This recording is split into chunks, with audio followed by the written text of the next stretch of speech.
Matibay na matibay. Huwag lang kayong basta-basta mag-welding. Kailangan lagyan nyo ng bevel yan para talagang deeply penetrated ang welding. Hindi ka madidisgrasya, solido ang pagkakagawa. Later. Bad trip mga kaimortal. Alam nyo ba kung bakit? Itong footrest ng aking motor, ayan, nabali. Ngek, ngek, ngek. Alam nyo, nabili ko to dati. Naka-welding na to. Ngayon, ito pala ang problema niya. Kung makikita nyo, yung mga nakadikit sa welding niya, ay kukunti lang. Hindi pulido ang pagkaka-welding. Ngayon, weldingin natin ng matibay to. Para hindi delikadong ganito. Buti na lang, hindi ako na-aksidente dun. Kung hindi, baka mahulog sa daan to. O matapilok ka habang nagmamaneho. Mahirap na. Magiging cause ng aksidente yon. Tara, weldingin natin siya. Ito, kung mapapansin nyo, hindi siya full welded. Ayan o. Yung portion lang na nakakapit, konti lang. Sa loob, hindi siya naka-weld ng maayos. Ayan. Ang gagawin natin, maglalagay tayo ng bevel. Bevel. Ito, tingnan nyo. Gawin natin. Okay, grinderin na natin.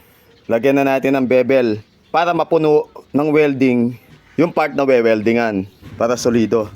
At ito yung bevel na sinasabi ko. Yan o. Para siyang lapis na hinasa.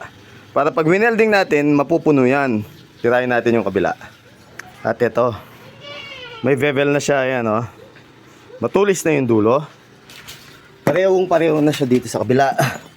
Parehong-pareho na siya rito. Tingnan nyo. Ayan. Yan. Dapat ganyan siya. Para pag winelding natin siya, punong-puno siya ng natunaw na bakal. Yan o.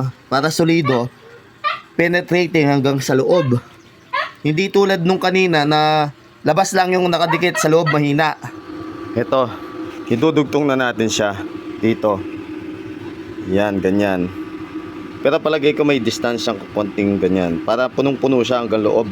Solido nun. Pagkatapos may spot, i-check natin doon sa motor kung fit na fit siya. Okay, let's go. Ayan, kung mapapansin nyo, level na siya. Tuwid na tuwid oh. Yan. Tapos, bago natin i-full weld, testingin muna natin siya doon sa mismong motor. Ito. Testing. Yan, pantay na sila. Match na match. Tanggalin na natin at i-full weld. Okay, full weld na natin mga ka-immortal. Yan o. Let's go. Okay, ayan, na-toothpass na natin siya. Okay. Pupunuin natin ang welding yan hanggang mapuno. Para solidong solido. Ayan, welded na siya mga ka-immortal. May flux pa yan, kailangan tiktikan. Pero pag ganyan kainit, wag mong titiktikan na wala kang eye protection or balot sa muka. Dahil tumatalsik yan, napakainit po niyan mga ka-immortal. Talagang masasaktan ka dyan. Ayan, malamig na siya. Pukpukin natin. Tingnan natin kung magandang penetration ng PILFAS. Yun oh. Wala pa man, solido na. Isang pasada pa niyan para capping na, para siguradong solid ang pagkaka-welding ng ating ginagawa. Yan oh. Oh. Solid mga ka-immortal. At ito yung capping niya, last na yun capping niya. Yan, may init pa. Palamigin natin, saka natin pukpukin para matanggal yung flux, para makita natin kung matibay talaga siya. Okay, pukpukin na natin, tingnan natin kung maganda. Ano kaya yung itsura nito? Ay nako, solido mga ka-immortal.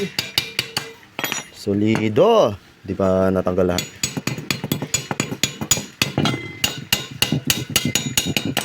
Yan o. Yan. Talagang kapit na kapit.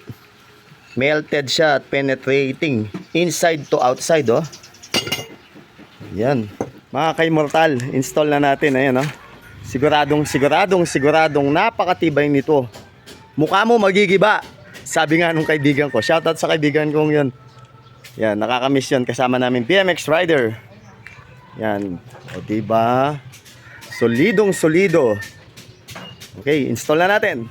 Kung makikita nyo mga ka-immortal, yan, pantay na pantay siya. O diba? Tingnan natin dito sa likod. Yun.